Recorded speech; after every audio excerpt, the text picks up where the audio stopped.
अब यहाँ पे हम बात करते हैं कुछ एग्जेम्पशन की, जो आपको पता होना बहुत ज़रूरी है, बहुत ही ज़्यादा ज़रूरी है।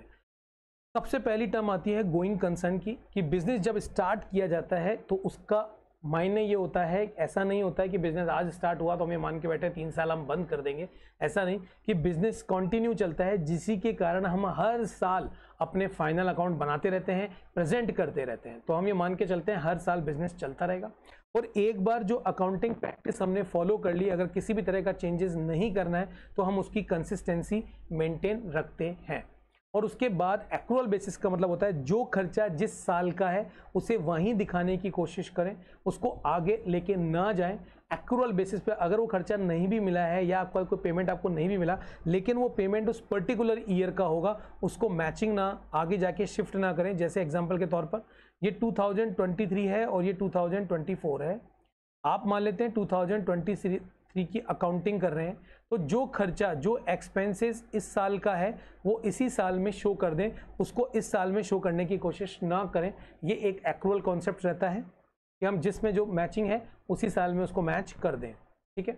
उसके बाद हमारे पास एक और प्रिंसिपल्स होता है अकाउंटिंग एंटिटी, जो हम आपको बता चुके हैं। ऑनर और जो बिजनेस है ये दोनों अलग अलग होते हैं। आप अकाउंटिंग याद रखिएगा बिजनेस की करते हो, मालिक की नहीं करते हो, बल्कि मालिक को सारा हिसाब देते हो कि आपने यहाँ पे पैसा लिया है तो आपको देना होगा। जितने भी ट्रांजैक्शन होंगे उसकी मनी मेजरमेंट करना बहुत ज़रूरी है कि क्या वैल्यूशन है, कौन से बेसिस पे आपने मेंटेन किया है। हिस्टोरिकल कॉस्ट क्या होती है कि जो एक चीज़ लेके आए, मान लेते हैं आप एक प्लांट, जैसे हमारे एग्जांपल में आप एसी लेके आए, उस एसी की कीमत 1 लाख रुपए थी जब आप लेके आए, लेकिन उसको कॉन्टिन्यूसली यूज़ करने के कारण उसकी वैल्यू में कमी आई, तो उस कमी की भी अकाउंटिंग एंट्री आपको करनी पड़ेगी। मतलब कि एक पर्टिकुलर वैल्यूशन आपको आपके बैलेंस में, आपके अकाउंटिंग पोजिशन में डालना होगा। अकाउंटिंग पीरियड हमने बात कर लिए हैं, 2 अकाउंटिंग पीरियड होते हैं, एक होता है आपका कैलेंडर ईयर, एक होता है फाइनेंशियल ईयर। ये डिपेंड करता है आपने बिजनेस कब से कब करना है। आपने डिसाइड किया 1 जनवरी से 31 दिसंबर का, लेकिन नॉर्मली 1 अप्रैल से लेकर 31 मार्च का फाइनेंशियल ईयर ही फॉलो किया जाता है। फुल डिस्क्लोजर प्रिंसिपल कहता है सारी की सारी information neat and clean format में आपको आपके अकाउंट में प्रदर्शित करना जरूरी होता है।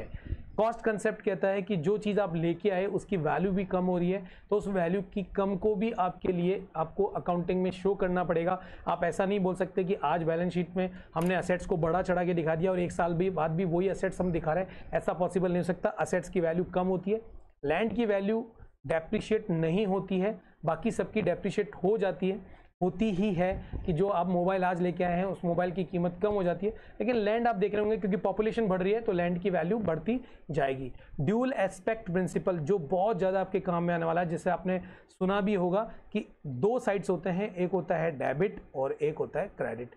मतलब कहने का मतलब यह है कि अगर मैंने आपको ये पेन दिया तो मेरे यहाँ से ये पेन आपके पास गया तो आपने ये पेन प्राप्त किया है, तो मैंने यहाँ से कोई पैसा आपसे पैसा ले लिया और पेन आपको दे दिया, तो मेरे पास से एक चीज़ गई और एक चीज़ आई।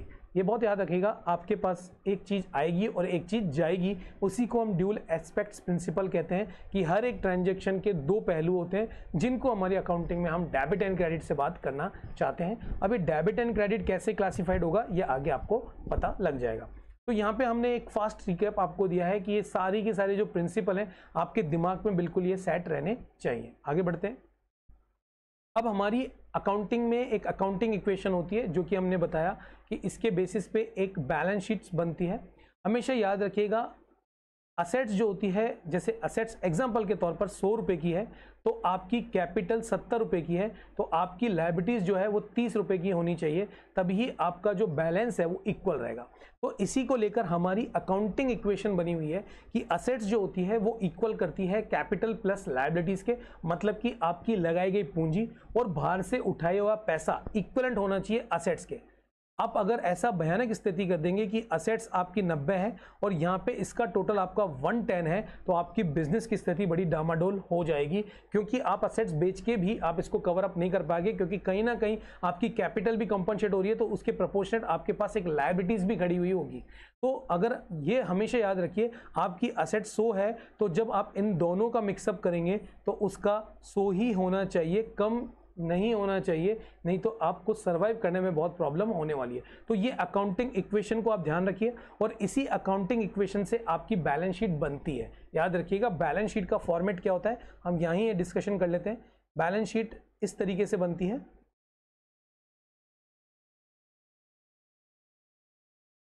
ये आपकी लायबिलिटी साइड होती है और ये आपकी असेट साइड होती है। यहाँ पे आपका अमाउंट लिखा जाता है तो यहाँ पे भी असेट्स का अमाउंट लिखा जाता है।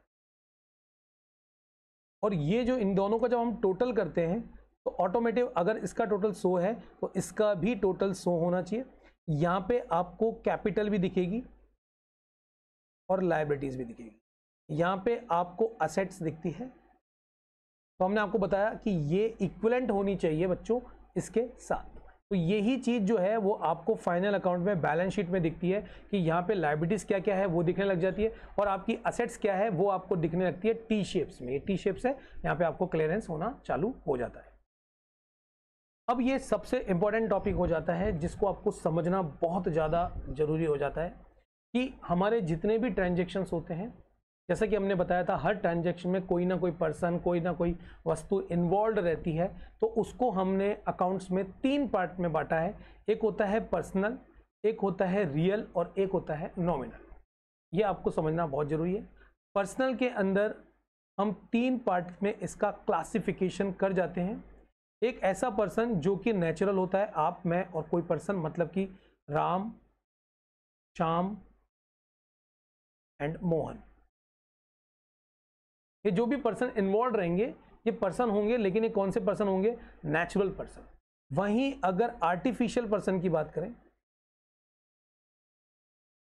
आर्टिफिशियल पर्सन में कोई भी ऑर्गेनाइजेशन, कोई भी बैंक, कोई भी संस्था, कोई भी फर्म। मान लेते हैं आपने SBI में पैसा जमा कराया तो SBI किसी नेचुरल पर्सन का नाम नहीं है, वो कौन से पर्सन में आएगा, आर्टिफिशियल पर्सन है पर्सन, लेकिन आएगा कौन सा, आर्टिफिशियल पर्सन। और एक तीसरा पर्सन होता है जिसे बोलते हैं रिप्रेजेंटेटिव, रिप्रेजेंटेटिव पर्सन। और रिप्रेजेंटेटिव पर्सन के अंदर क्या होता है इसको हम थोड़ा देर बाद डिस्कशन करेंगे, आपको समझ में आ जाएगा। रियल के अंदर सारी की सारी वस्तुएं जिसको हम टच कर सकते हैं, छू सकते हैं, जैसे कि लैंड, बिल्डिंग, मशीनरी, समझ रहे हैं।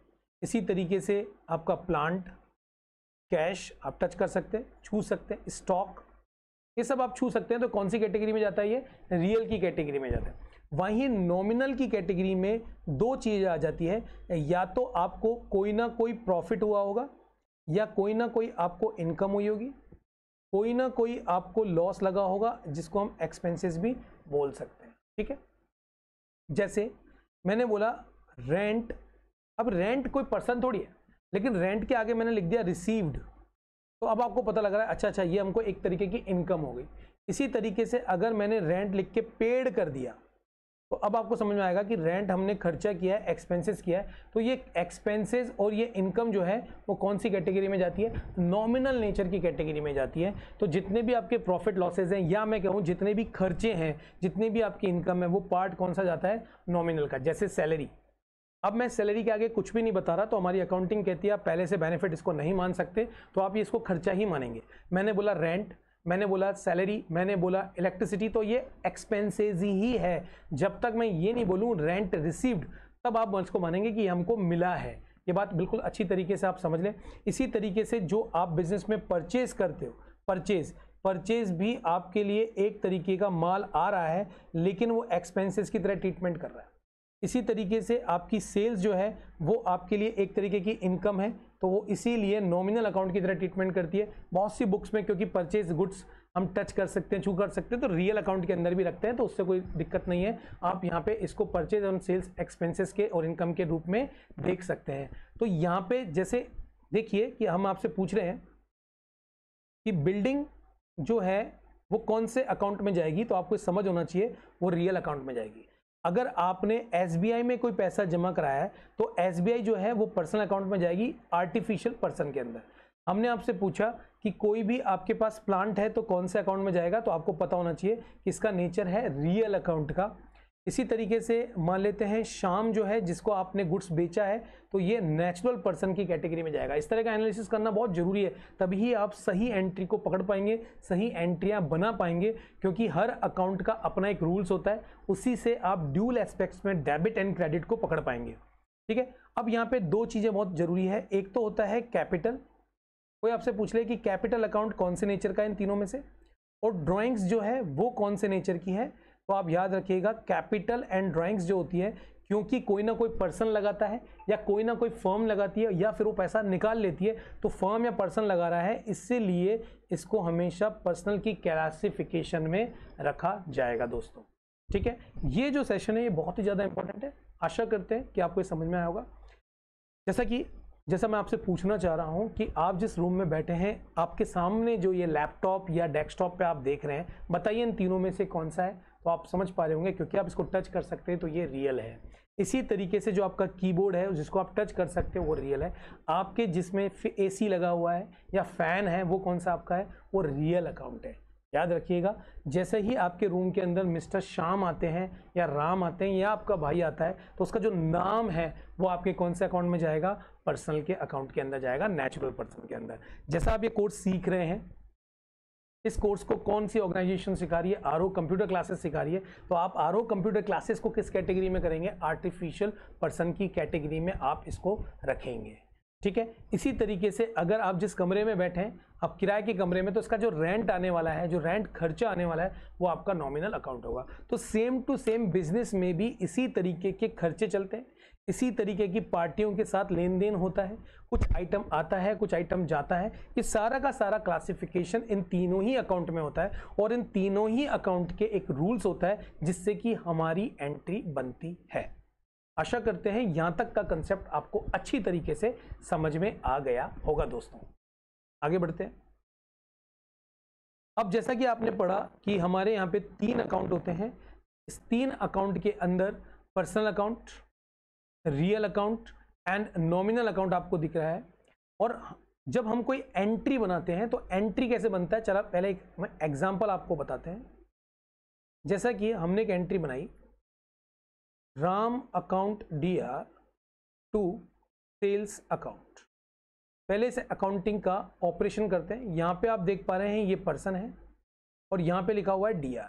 हमेशा पहले डेबिट साइड को ढूंढते हैं क्योंकि डेबिट ही ऊपर होता है, और उसके बाद जो 2 लग रहा है ये ऑटोमेटिकली आपको ये बता रहा है कि ये जो अकाउंट है, कौन सा अकाउंट, ये सेल्स अकाउंट, ये क्रेडिट साइड है।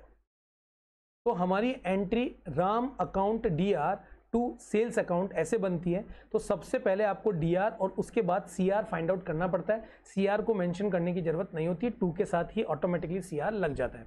तो यहाँ पे आप देख पा रहे हैं कि अगर आपके ट्रांजैक्शन में कोई भी पर्सन इन्वॉल्व है और उसको आप मान लेते हैं कि मिस्टर रवि को मैंने पेन दिया तो मेरी अकाउंटिंग मेंटेन हो रही है, तो जो मिस्टर रवि है वो पर्सनल अकाउंट है, तो रिसीवर को हमेशा DR करेंगे। याद रखिएगा, ये रूल्स बहुत गोल्डन रूल्स है, ये आपको बहुत अच्छी तरीके से पकड़ में आना चाहिए कि जो भी हमारी फर्म में रिसीवर होगा वो डेबिट होगा, और अगर किसी ने हमको दिया है वो पर्सन अकाउंट है तो वो गिवर होगा जिसे हम क्रेडिट करेंगे। ये बिल्कुल आपको रूल्स याद रखना है पर्सनल अकाउंट के रूल्स को। इसी तरीके से जो वस्तु हमारे बिजनेस में आ रही है व्हाट्स कम, उसको हम DR शो करेंगे, और जो जा रही है उसे हम CR शो करेंगे हमेशा क्रेडिट में। जैसे पेन अगर आप मुझे दे रहे हैं तो ये पेन मेरे पास आ रहा है तो ये पेन को मैं टच कर सकता हूँ, इसलिए रियल है, और आने वाली चीज़ मैं डेबिट करूँगा। वहीं अगर मैं ये पेन आपको दे रहा हूँ तो मेरे यहाँ से पेन जा रहा है, तो उस कंडीशन के अंदर ये CR हो जाएगा। ठीक है, नॉमिनल का बोलता है कि जो भी आपके एक्सपेंसेस हैं, जो भी आपके लॉसेज हैं, उनको हमेशा DR करना है, और जैसे आपकी कोई भी इनकम है, गेन्स है, प्रॉफिट है, उनको आपको क्या करना है, CR करना है। बच्चों ये जो मास्टर रूल्स है, प्लीज प्लीज प्लीज इसको आप हमेशा अपने सामने रखिए जब आप एंट्री क्रिएट करेंगे। मतलब एंट्री मतलब ये इस टाइप की जब एंट्रियां बनाएंगे कि कौन सा अकाउंट डेबिट जाएगा, कौन सा अकाउंट क्रेडिट जाएगा, तो उसके लिए बहुत ही जरूरी हो जाता है। इसको 2-4 बार आप याद करेंगे तो याद हो जाएगा कि अगर कोई पर्सन पाने वाला है तो उसको डेबिट करेंगे, देने वाले को क्रेडिट करेंगे, जो चीज़ हमारे पास आ रही है उसे डेबिट करेंगे, जो चीज़ जा रही है उसे क्रेडिट करेंगे, जो एक्सपेंसेस हैं उनको हमेशा डेबिट करेंगे, और जो इनकम है हमेशा क्रेडिट करेंगे। इस नियम को अगर आप याद रखेंगे, यकीन मानिए आपकी एंट्री गलत नहीं होने वाली है। आगे आने वाले वीडियो में हम 1 बाय 1 हर तरीके की एंट्री डिस्कशन जरूर करेंगे और उसका इफेक्ट भी समझने की कोशिश करेंगे, और उसके बाद हम टैली में जाएंगे। तो अब आप देखेंगे कितना आसान हो जाएगा आपको टैली को समझना, क्योंकि टूल्स के साथ साथ अगर आपकी एंट्री के इफेक्ट्स आपको क्लियर है तो आप यकीन मानिए आप बेहतरीन तरीके से एक अच्छे अकाउंटेंट और अच्छे के साथ साथ सब्जेक्टिव अकाउंटेंट बहुत अच्छे बन सकते हैं। ठीक है।